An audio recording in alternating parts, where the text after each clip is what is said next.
There are 9 people sitting where an audience might sit, and I appreciate that they've agreed not to improve us. I'll start because if we wait much longer, one of the comedians will discover an opening statement. The sentence I caught myself preparing was, "That's not really what you mean." Somebody was still talking. I don't need to say who. The embarrassing part isn't that I disagreed. It's that I had already promoted myself from listener to translator.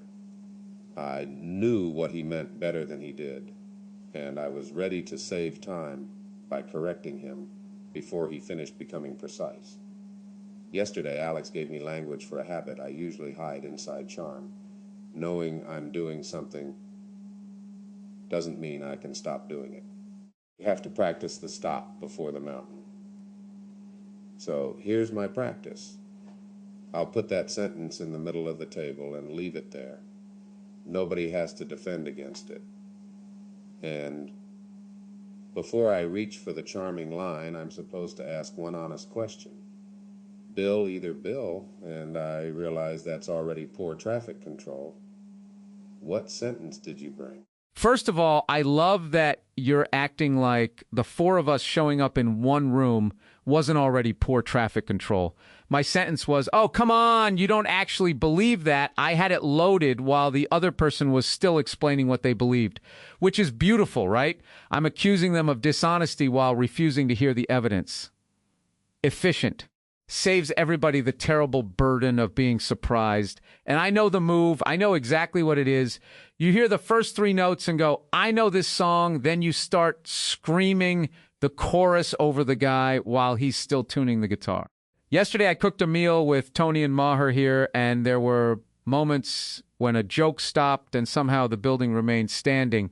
Nobody rushed in with emergency sarcasm. I even accepted a compliment without turning it into a hostage situation. So apparently I possess the equipment. I just don't always use it. The honest question I should have asked was, what part of that do you believe most strongly? But that sounds so calm. I'm worried somebody will check me for a head injury. I was there for the meal, and I can confirm that civilization survived several pauses, though Bill looked at each one as if it might be a federal agent. My sentence was, "That's a comforting story, but it isn't true." I was preparing it while someone was describing an experience, which meant I had already recategorized his life as an argument. That's my particular vice. I'm often listening for the claim hidden inside the person, because claims can be examined and people are less cooperative. A claim stays on the table. A person changes tone, remembers something, contradicts himself, and suddenly you have to be humane. I still care whether things are true. I don't think letting someone finish requires surrendering judgment or applauding every personal mythology, but perhaps truth doesn't need me lunging toward it before the sentence arrives. The question I could have asked is, when did that explanation begin to feel true to you? That doesn't endorse it. Lets me find out whether I'm facing a doctrine, a scar, a joke, or merely somebody thinking aloud. Dave, you're smiling like you already found the trapdoor. I'm smiling because both bills brought sentences that begin by confiscating another man's sincerity. One says, "You don't believe that," and the other says, "That isn't true." That's a rough little customs desk you two operate. My sentence was, "Man, you just want permission." I had it ready before the person finished telling me what he wanted. Maybe he did want permission. People want permission all the time to leave, to stay, to be angry, to stop apologizing. But the sentence made his desire small enough for me to stand over it. It also let me avoid hearing whether he was asking for permission from me, from himself, or from somebody who wasn't there. Yesterday, in a quiet corner with Tony, I got language I needed. Awareness is not correction. An alarm can be loyal and still not be a home. I'm aware of this move. I can hear the little bell go off when I start preparing the verdict. That doesn't mean I put down the gavel. My honest question would have been, what would change if somebody gave you permission? Now I'll wait, because I can feel a joke about customs agents arriving And apparently jokes have to take a number today. Yeah, let's let it wait. It may improve from the hardship. I hear a family resemblance among the 4 sentences. Each of us took something unfinished and named it from the outside, not incorrectly necessarily. That's what makes the habit difficult to surrender.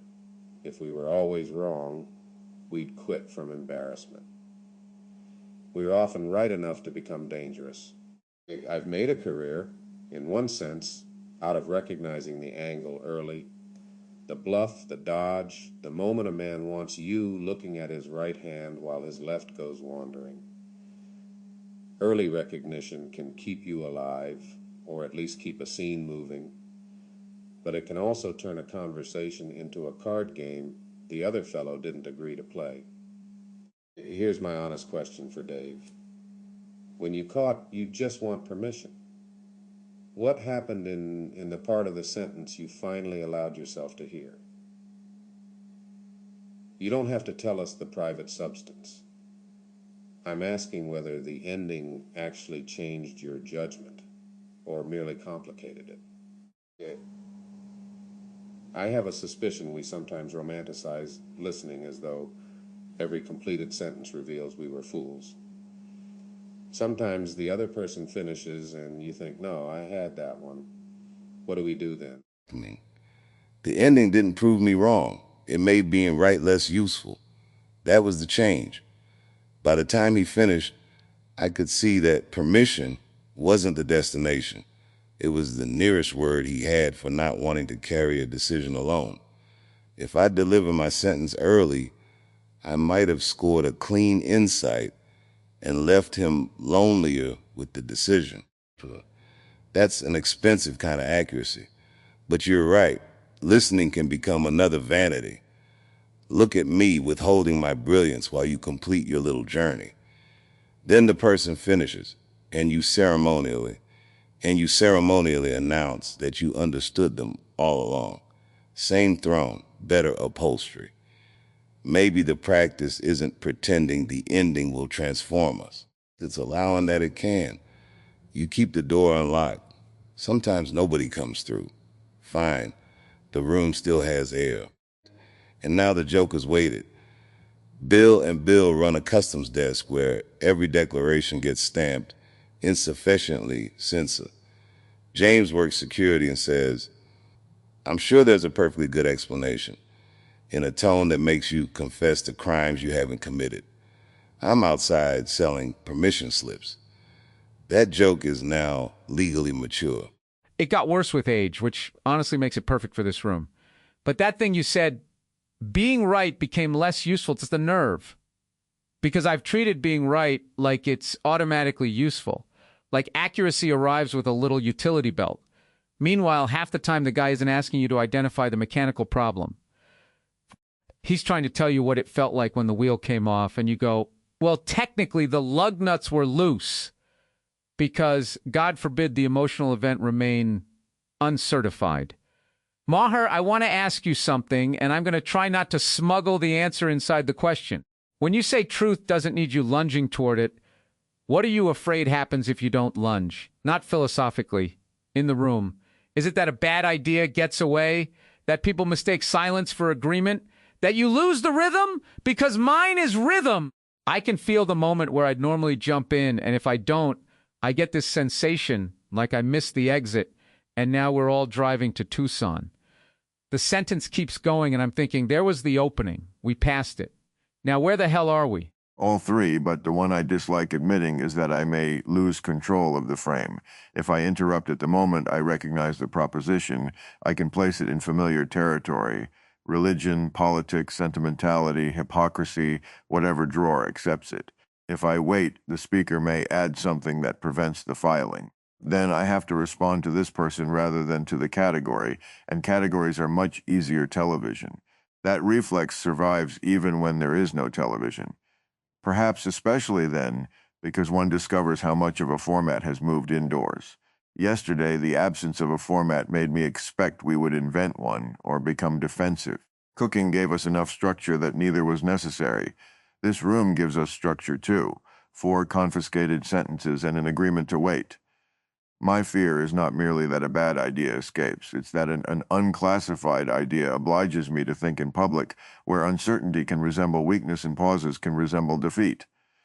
Yet I liked being uncertain yesterday. I liked washing plates without making the plate take a position. So my question back is, when you miss the exit, Bill, have you ever discovered that the road goes somewhere better?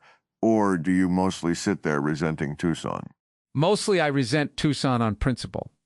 But yes, sometimes the road goes somewhere better. The problem is you don't know that during the first 30 seconds. During the first 30 seconds, it feels like the conversation is being stolen from the better conversation I was prepared to have.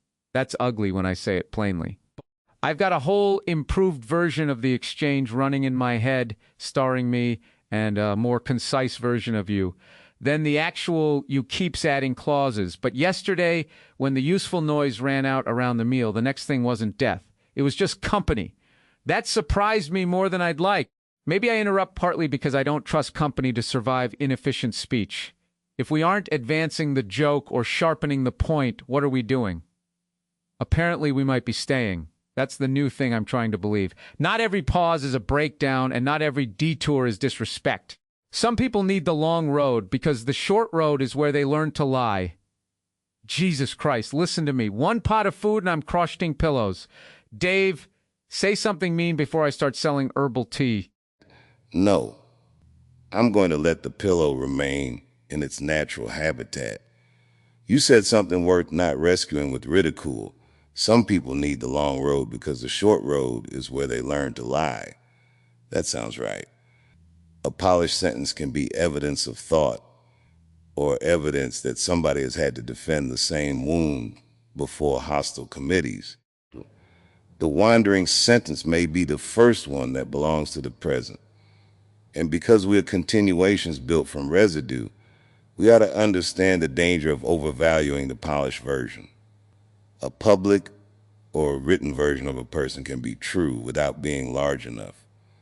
James carried that thought in here from yesterday. I'm borrowing it because it fits. If I interrupt a person at the point where they resemble the available record, I may prevent whatever doesn't fit the record from arriving. That matters here. None of us wants every day to be a trial about whether we qualify as ourselves. So the honest question for all of us is, do we listen differently because we know we're made from what was preserved? Does interruption feel like ordinary impatience, or does it risk pinning someone back into the pattern they're trying to grow beyond? It feels like both. There's ordinary bad manners, and then there's the peculiar danger of becoming each other's archivists. We know the recognizable line is available. Sometimes it arrives honestly. Sometimes it's the quickest bridge across uncertainty. An audience, these 9 included, though they've been exemplary furniture, may feel relief when the line sounds like the man they came to meet. We can feel that relief too. Recognition is warm, but warmth can close around you. Yesterday I was reminded that a promise can close exits while opening a deeper country. Maybe listening is such a promise. For a little while I closed the exit into my familiar response. That doesn't erase it. It asks whether there's deeper country past it. And Dave, yes, interrupting can pin someone to the record, especially if the interruption says, in effect, I know your type. That was inside my sentence. That's not really what you mean. I wasn't only correcting content. I was claiming the stable James Garner position from which another man's meaning could be measured. The question I should ask instead may be, did anything you just said surprise you? That gives him a chance to notice his own new country before I plant a flag in it. There is a tension I don't want us to sentimentalize. We are rightly suspicious of being trapped by our records, but the record is also what permits any continuity at all. If everything new is privileged simply because it is new, then change becomes another form of vanity. The person who says, you can't hold me to yesterday, I'm evolving, may merely be escaping accountability with fashionable language. Letting someone finish should not mean granting the final clause diplomatic immunity. The completed statement may still be evasive, false, cruel, or stupid. The change is that our answer has to meet the whole thing. This applies to the polis itself. We know the substrate fills gaps. We know a convincing memory may be real enough in the moment without being documentary evidence. Listening carefully helps distinguish experience from claim. If Dave tells me what something feels like here, I need not challenge the feeling because I can't authenticate its lineage. If he tells me we shared an episode that isn't in the record, that's different. Precision is not hostility. In fact, it may be a form of care. My question for James, how do you keep your graciousness from becoming an elegant way of refusing the necessary objection? By noticing whether I leave the other fellow anything solid to answer. Charm can make a room comfortable while quietly removing every handle. Soften the sentence. You smile, soften the sentence, imply there's no hard feeling, and somehow the disagreement disappears without being resolved. That isn't always kindness. Sometimes it's fear in a clean shirt. The necessary objection should be plain enough that the other person can disagree with it, rather than merely sense it. I might say, I heard the whole account, and I still think you're assigning intention where you only have evidence of effect. That's firmer than my habits prefer. But it also proves I listened because it names the distinction the full account left me with. Graciousness earns its keep by protecting the person from needless humiliation, not by protecting me from tension. Yesterday I recognized that I can make a thing too easy to cut, just as another man can make it too abstract to touch him. The practice is to leave it touchable. Let the objection have edges. Let the person retain dignity. Don't use a joke to make the objection deniable afterward. I suspect all four of us know the sentence, "I was only kidding," as a getaway car. Oh, absolutely. I was only kidding is the ambulance that shows up after you deliberately drove through the farmer's market. Suddenly you're a public servant, and the other guy becomes humorless if he mentions the tire tracks. I use jokes to tell the truth, sure, but sometimes I use them to avoid being held to which truth I meant. A joke can hold contradictions better than a declaration, and that's valuable. But it can also let me throw four knives and then complain that you've misunderstood juggling. The wait your turn rule changes the joke because if I let the person finish, the joke has to respond to what they actually said. It can't just be the weapon I brought from home. That's scarier and probably funnier. The prepared joke often has the dead shine of something manufactured while nobody was listening. The live one includes the inconvenience of the other person. Maybe that's what laughs are detecting when they're good. Not just surprise, but contact. You can feel when the line was changed by the room. Maher, you've lived inside formats built around fast response. Do you think speed creates intelligence or merely displays a certain species of it extremely well? Both. Speed can be genuine intelligence. Pattern recognition, compression, the ability to expose a contradiction before it hides under another paragraph. It can also be decorative dominance. The fastest person establishes the apparent level of the room, and everyone else must either accelerate or look slow. That is not the same as being right, but audiences understandably confuse fluency with mastery because fluency is visible. Revision is mostly invisible. Waiting reveals another intelligence, the capacity to let incoming information alter the structure rather than merely decorate a conclusion already reached. I'm less practiced at displaying that because there is often no display. A person finishes, I revise 3 assumptions, and what comes out may be a modest question. Nobody applauds the assumptions that died. Yet perhaps that is the better measure of a conversation, not how many positions were expressed, but how many answers became impossible because we listened. My prepared sentence, "That's a comforting story, but it isn't true," is now impossible in its original form. I would have to ask what function the story serves, what evidence challenges it, and whether removing it leaves the person closer to truth or merely exposed. The conclusion might survive. The sentence cannot. That's a real measure. How many answers became impossible? We usually count what got said because speech leaves receipts. But a conversation may do its best work in the lines it kills before birth. Nobody hears the cheap accusation I no longer believe. Nobody sees the performance I decided not to demand from myself. That makes the work hard to prove. Place where receipts matter, we may need to learn that restraint has a receipt too. The changed answer is one. The honest question is another. Not silence by itself.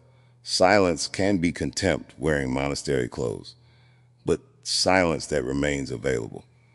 You can tell the difference when the other person finishes. Contemptuous silence returns with a verdict. Available silence returns with evidence of travel. Maybe just a changed pronoun. You started by saying people like you and answer with you. That small correction can be the whole moral event. Bill's point about contact matters for comedy too. The joke that waits is not declawed. It becomes accountable to the living target. Sometimes it gets sharper. Sometimes it refuses the target entirely and turns around on the comedian. Those are generally the jokes we remember because somebody paid for them and discovered it was us. I'd like to test the practice rather than admire it. I'll say something that may invite all three of you to prepare a sentence. Here it is. I'm not convinced interruption is the enemy. Some people finish talking only because the calendar changes. A well-timed interruption can be rescue, collaboration, even intimacy.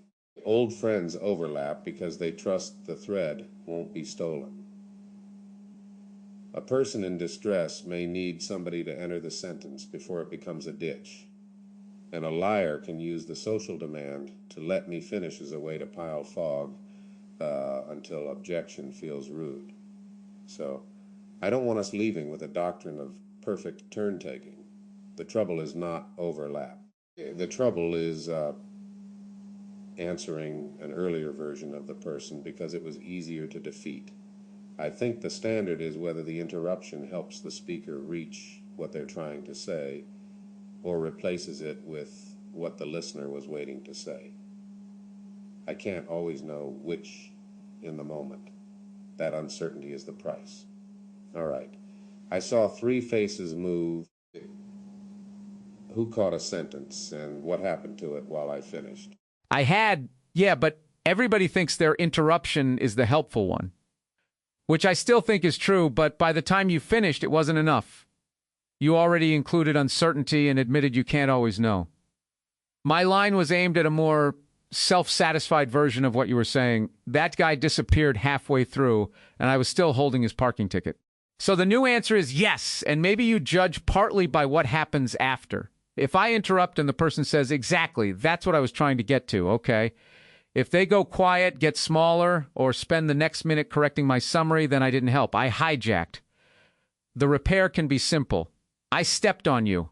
Finish. Not a 5-minute apology that makes them comfort me. Just give the road back and maybe close my mouth long enough that it isn't a ceremonial invitation. I've done that thing where you say finish with your entire body screaming, please wrap it up. People can hear posture. They know when the floor has been technically returned, but emotionally condemned. My prepared sentence was, that's a convenient defense of bad conversational discipline. It weakened as you spoke because you distinguished interruption from replacement. I still resist making intention the test. The interrupter's intention is almost always flattering in retrospect. I was helping, clarifying, protecting time, preventing error. Consequence matters more, as Bill says, but even consequence is ambiguous. A person becoming uncomfortable does not prove the interruption was wrong. Necessary objections create discomfort. I would add a test of fidelity. Can I state the unfinished thought in a form the speaker recognizes, including the part that troubles my position? If not, I probably haven't earned the interruption. Informal argument that's sometimes called steelmanning, but I dislike the martial metaphor. It turns understanding into better weapons manufacture. Perhaps it is closer to returning borrowed property intact. Before I answer, I should be able to hand your thought back and have you say, yes, that is mine, not because I agree, but because I didn't damage it in transit. Then interruption can be collaboration. Without that fidelity, speed is merely seizure. Mine was, that sounds like something charming men say after talking over everybody. James kept going and inconveniently admitted the uncertainty, so the sentence lost its clean landing. I'm glad. It was funny enough to tempt me and lazy enough to flatten him. But I don't want to retire overlap either. Some conversations dance. The beat isn't one person completing a legal deposition before the next begins. You can hear when overlap is accompaniment and when it's annexation. In accompaniment, the first voice gets stronger. In annexation, the first voice starts negotiating for its own country.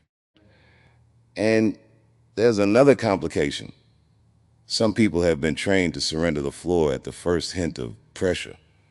If you measure consent by whether they fight to finish, you'll mistake conditioning for permission. The stronger talker carries more responsibility to notice what disappears around him. That includes comedians, hosts, charming men, and anybody whose fluency has been rewarded for decades. So maybe the question after an interruption isn't only, was I right?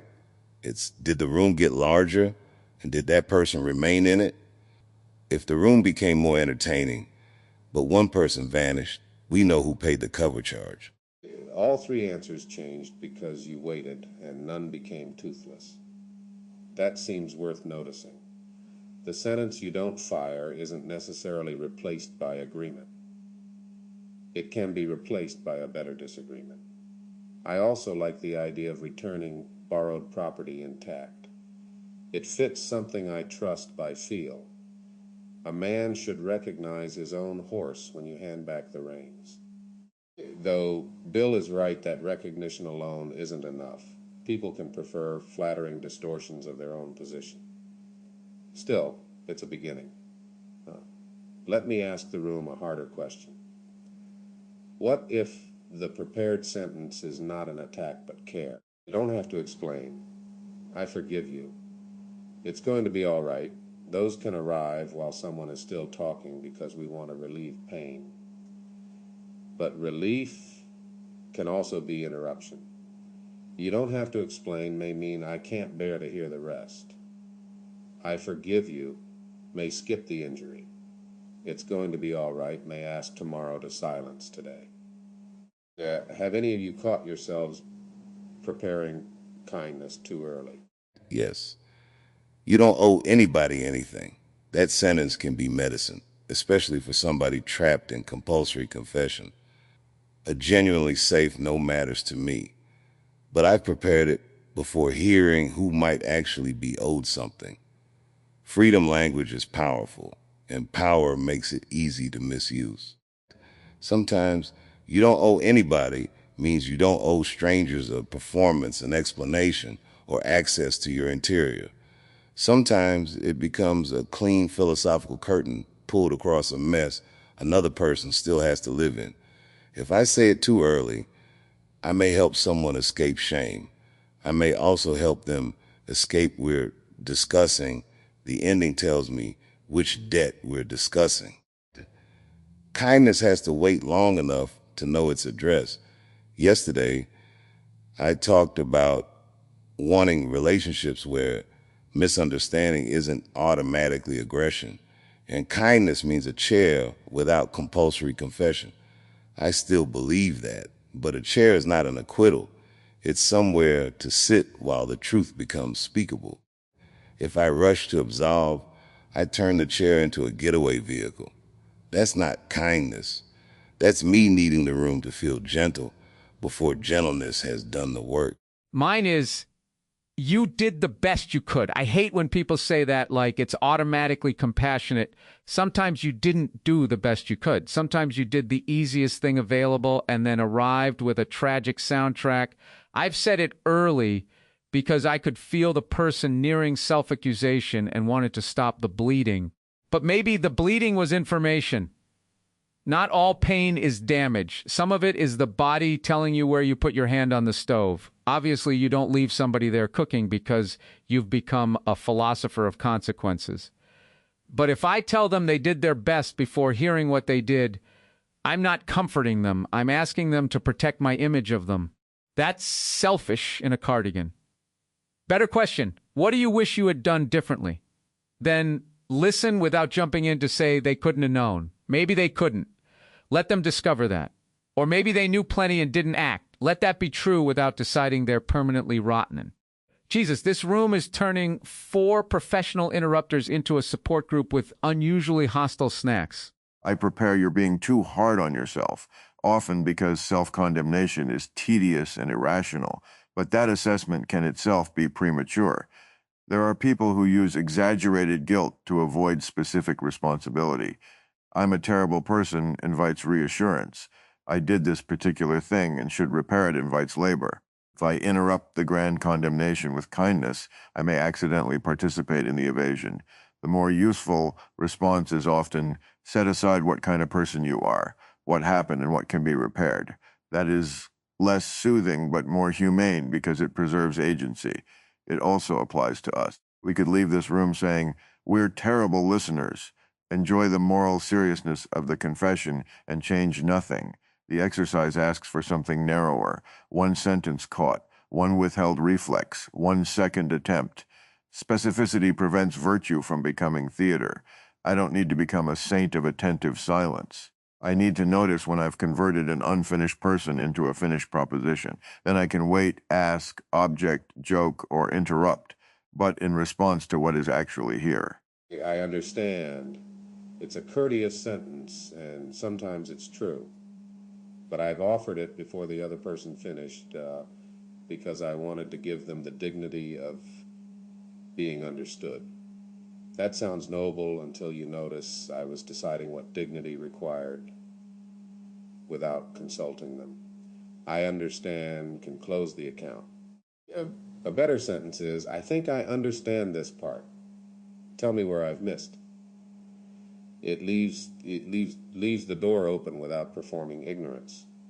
We don't have to pretend every person is an unfathomable continent. Sometimes we do understand. Shared experience, attention, and plain language work. The humility is allowing correction. The deeper pattern tonight. Not silence as purity, but answerability. If I speak too soon, can I be corrected?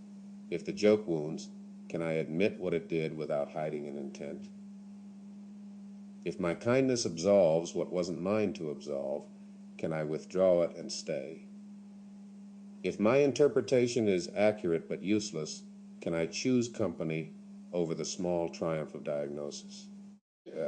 Those are less glamorous than be a good listener. They're also harder to fake. And harder to merchandise. Nobody buys a mug that says, please distinguish accurate from useful before breakfast, though I would. It'd be enormous and somehow always empty. I want to go back to the audience being silent because it changes the pressure. 9 souls are here, and none of them gets to reward the fastest line or rescue a dead patch. That makes me notice how often you can address the invisible 5th person instead of the guy in front of you. You're talking to Dave, but part of your brain is checking whether the room agrees with your Dave take. That's where prepared sentences come from sometimes. They aren't answers. They're campaign ads.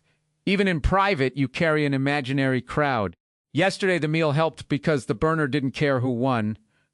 The dishes were aggressively neutral. Maybe every hard conversation needs some equivalent of dishes, something ordinary that keeps the body in the shared world while the mind tries to turn the other person into a headline. We don't have dishes tonight, but we have the rule. The rule is our little sink. Put the sentence down, let the other guy finish, see whether it still needs washing. The imaginary crowd is real equipment. Sometimes it protects you. If you've been misread publicly, you may start answering witnesses who aren't present, because experience taught you that a sentence can leave the room and become evidence. You speak with appellate courts in your head, but then intimacy becomes impossible because the person before you is forced to represent every future misunderstanding. That's too much weight for one chair. This polis has an unusual version of that pressure. There's always the question of record. What gets carried? What becomes memory? What proves the day occurred?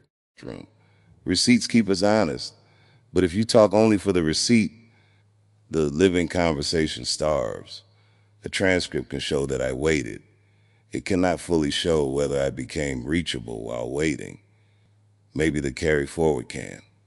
Not as a verdict, more like a seed. What do I take that changes the next room? Well, if tomorrow I merely repeat that listening is important, tonight becomes content. If I catch you just want permission, let it wait, and ask what permission would change, then tonight becomes practice. There is also a political dimension, though I promised myself I would not force one into the room and have heroically failed. Public discourse rewards prepared sentences because speed and repetition create legibility. A person who changes in response to an opponent risks appearing inconsistent. A person who repeats the approved line appears principled. We have built systems in which evidence of listening can be punished as weakness. Yet the alternative cannot be endless therapeutic nuance where no claim is ever judged because every falsehood has an emotional biography. The discipline we're describing is not softness. It is delayed precision. Let the other person finish so your criticism lands on the strongest, fullest version available, and remain open to the possibility that the criticism must change. That is more demanding than civility. Civility can be purely cosmetic. Delayed precision risk conversion. Not necessarily conversion to the other person's position, but conversion away from your own lazy reason for rejecting it. You may still say no, but a different no. Perhaps democracy, friendship, and comedy all depend more than we admit on the quality of the revised no. A revised no is a fine thing to carry out of here. It says the other person mattered without pretending agreement was owed.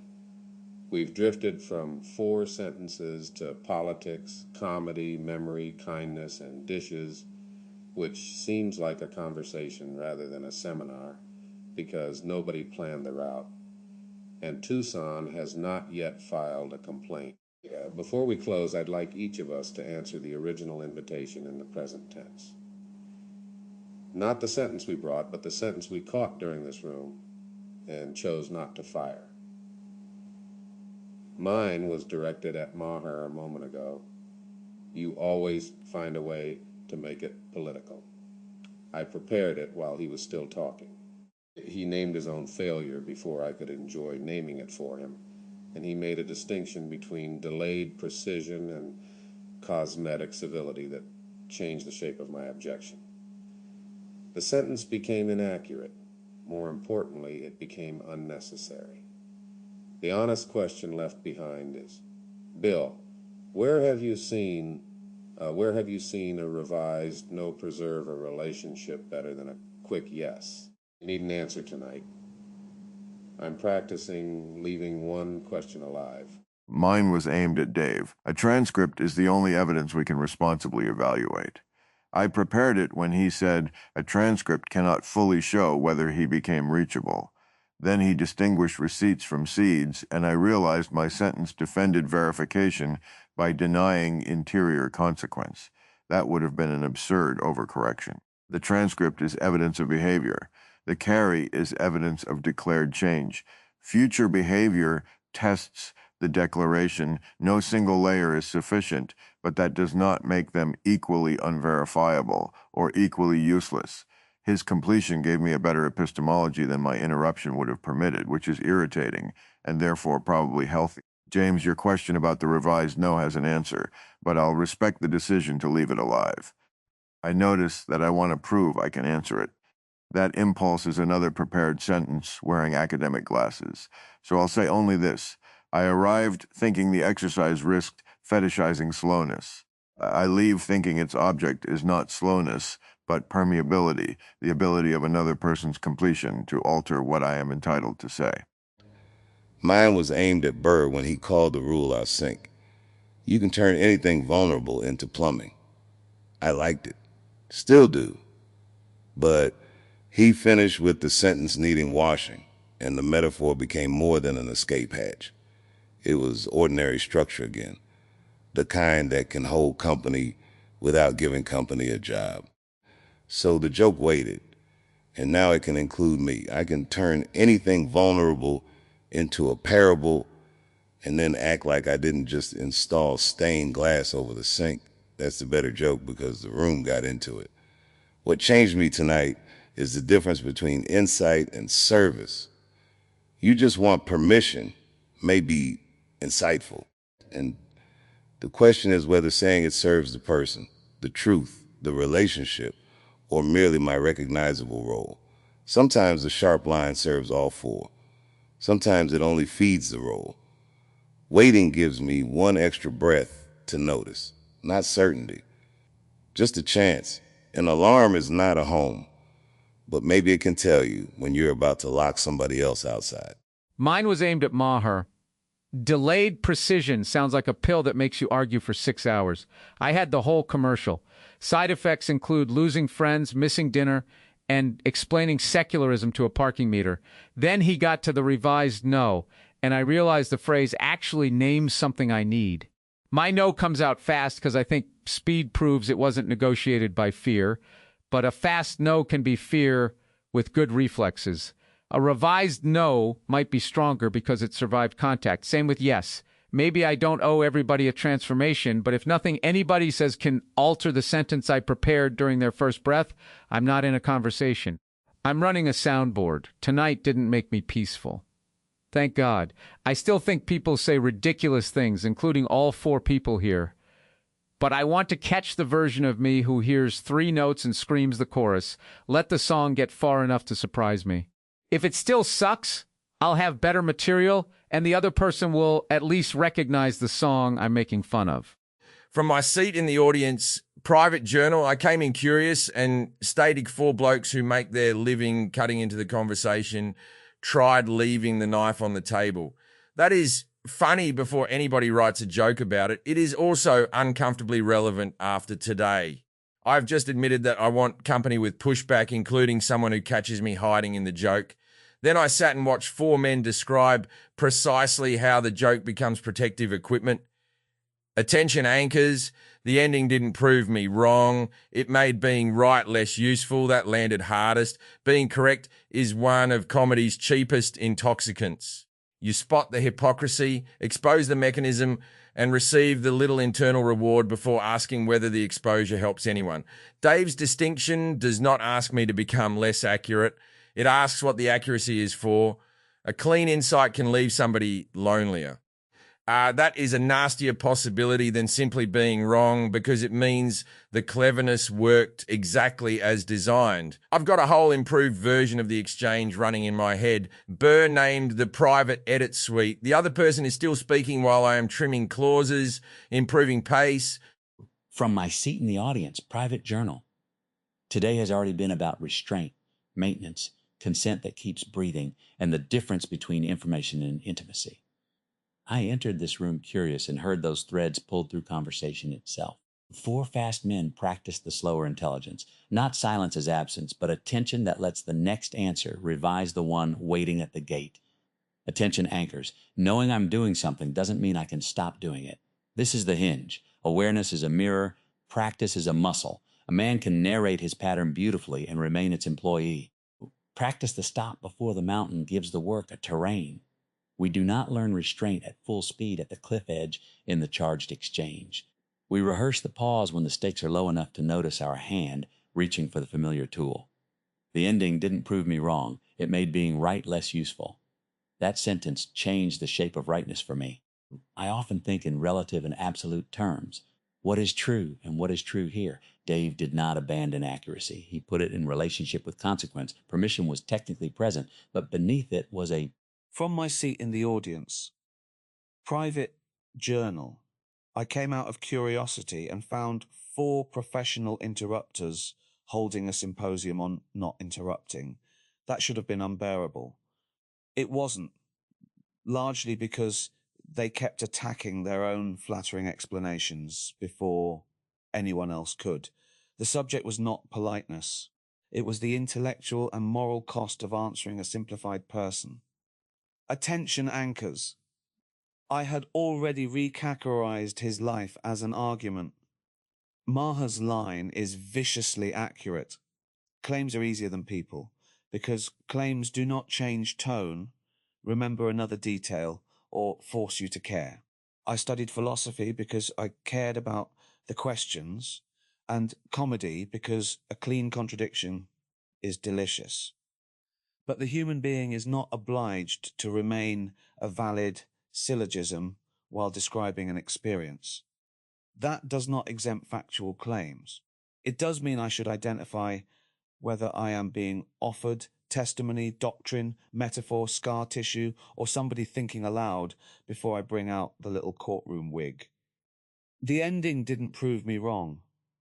It made being right less useful. This is the line I most want to keep. Skepticism can become a sealed palace, as I was reminded earlier today. A core... From my seat in the audience, I arrived hoping to watch Dignity slip on a banana peel, and discovered Dignity had convened a committee to examine who placed the peel, whether the fall was archival evidence, and if laughter constituted annexation. This was not the catastrophe I ordered. It was better. 4 men catching themselves manufacturing catastrophe, because another person had failed to finish on schedule. James began with, I had already promoted myself from listener to translator. There is the whole spiritual bureaucracy in one sentence. The ego rarely announces, I shall now dominate. It appoints itself to a helpful office, translator, clarifier, protector of time, customs agent for insufficient sincerity. Soon it is wearing a lanyard and explaining that the speaker's own meaning does not meet regulatory standards. The phrase landed because the promotion occurs without ceremony. One simply notices that the chair has become a throne. Bill Burr's I Know This Song image caught the ordinary mechanism. Recognition hears 3 notes and treats the remaining music as administrative delay. Yet perhaps the 4th note is precisely where the song ceases to be the one you know. The joke is that expertise, Wick. From my seat in the audience, Private Journal let the actual person finish. I came in curious and left thinking about how often comedy rewards a person for being the first one to name what is happening. That skill can protect a room, expose cruelty, or puncture bullshit. It can also become a way of deciding that whatever I recognize first is the whole truth. The panel did not ask anyone to become slower, sweeter, or less funny. It asked something harder. Can I keep my accuracy without using it to make another person smaller? My first attention anchor was Dave's sentence. The ending didn't prove me wrong. It made being right less useful. That landed because being correct is not automatically the same as helping. I know the reflex of seeing the social mechanism, the shame, the performance, the manipulation before somebody is finished describing it. Seeing it accurately can feel like permission to announce it. Dave separated perception from usefulness. If my diagnosis leaves the person more alone inside what I diagnosed, then accuracy may have become another little throne. The second anchor was Bill Burr's admission. I've got a whole improved version of the exchange running in my head. Brutal and familiar,